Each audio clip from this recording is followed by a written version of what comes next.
Hi, I'm Kevin Mitnick, formerly a black hat hacker and the most wanted hacker in the world. Today I'm a white hat hacker, so I help organizations like yours stay secure and help your employees have better security hygiene. So what's the number one threat to your organization today? It's ransomware. What exactly is ransomware? It's malicious software that once it gets into your environment, it scrambles or encrypts all your files so you no longer have access to it. So how do the bad guys get ransomware into your network? The number one way is through spear phishing.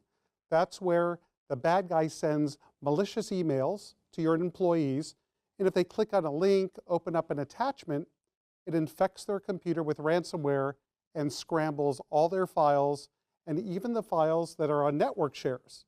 So the threat of ransomware is actually evolving into what I call Ransomcloud. And this is how the bad guy deploys ransomware into your cloud services like Office 365. So over here on the right, I have a Windows 10 laptop that's all up to date with the security patches. It's running the latest antivirus definitions. This is the typical laptop that might be in your environment. And we're also logged into Office 365, as you can see. And you can see that my emails are pretty much normal, what you might see. I'll go through a couple of them and we could actually read those emails. Over here, I have the hacker console. You see it's logged into an application called Sapo. This is the attacker in the cloud. And the attacker is going to be able to send a spear phishing attack to the victim, which is over here. And once the victim falls for the spear phishing attack, you'll see what the attacker could do with their cloud-based email. So what are we going to do for the pretext, the con, the phish? Is we're going to pretend to be a division of Microsoft that's deploying a new product called Anti-Spam Pro. Anti-Spam Pro will be a product that helps eliminate spam on their Office 365 account. So let me show you how it works. So we're going to pretend to be support at antispampro.com. We're going to be Anti-Spam Pro as the company name. The victim is going to be me. I'm going to type in my name as well. Right now that's been set. I'll zoom in a little bit so you can see this. And then I'm going to click create. And what create does, it will send the spear phishing attack. Pay attention to the upper right-hand portion of the screen. I'm going to click create. You'll see up here that it should say sent in a moment.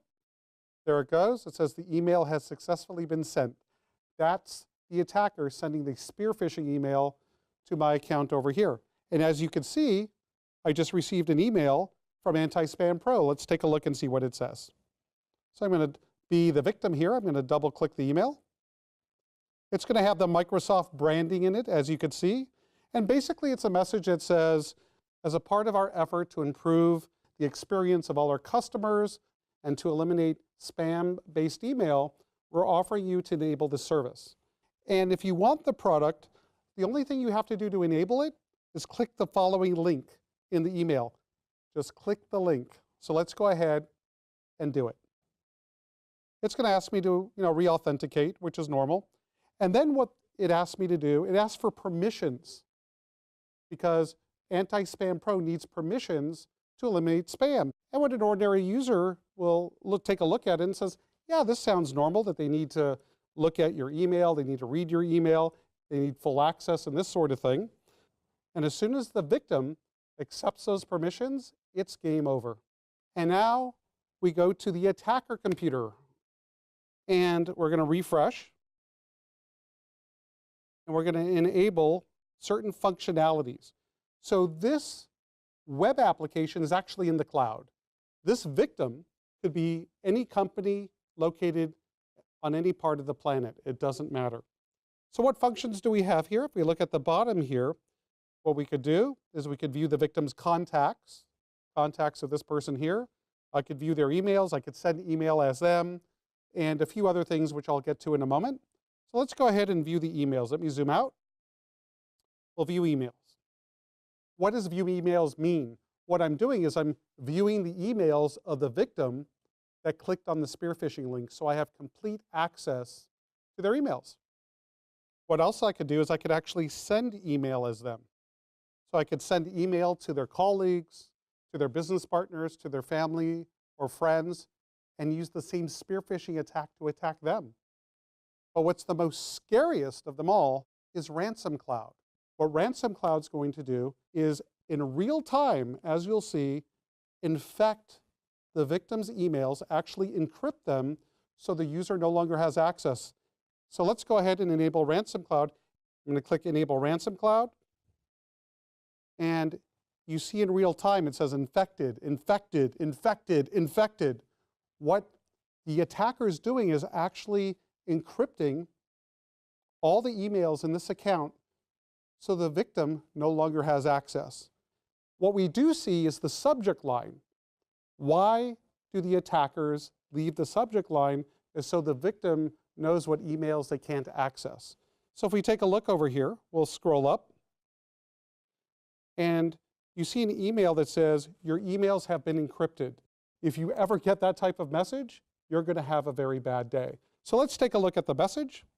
I'm going to double click the email, and I get this scary message. This is what exactly a ransomware attack looks like. We have a message that says your emails have been encrypted. It explains that your attachments have been encrypted as well, and you will no longer have access to it unless you send $300 of Bitcoin, which is a cryptocurrency, to this Bitcoin address, which belongs to the criminal, the bad guy. So unless you pay the ransom, you'll no longer have access to your email. A pretty scary thing. So what can you actually do about this type of attack? I strongly recommend that you consider a managed service provider. These are the individuals that are trained to help you remediate and recover from this attack without reinfecting your environment. What traits of a managed service provider should you look for? Well, one, that could make it a priority to educate your employees not to fall for phishing attacks. Phishing attacks are the #1 way an attacker is going to deploy Ransomcloud into your environment. Also to deploy defensive technologies like EDRs, which are endpoint detection and response tools to detect malware such as ransomware. So these tools that are like antivirus software could hopefully stop the ransomware in its tracks even though the victim clicked on it. Your MSP should have really good support. So if you ever have a problem, they'll come by your side and help you recover. And most importantly, you want a managed service provider that could help you back up your information locally or in the cloud. And of course, you should consider using a SaaS protection service to, again, protect your organization from this type of threat. So there you go. Stay safe out there. And remember, you have to protect yourself against these types of attacks because they can have a substantial effect on your business.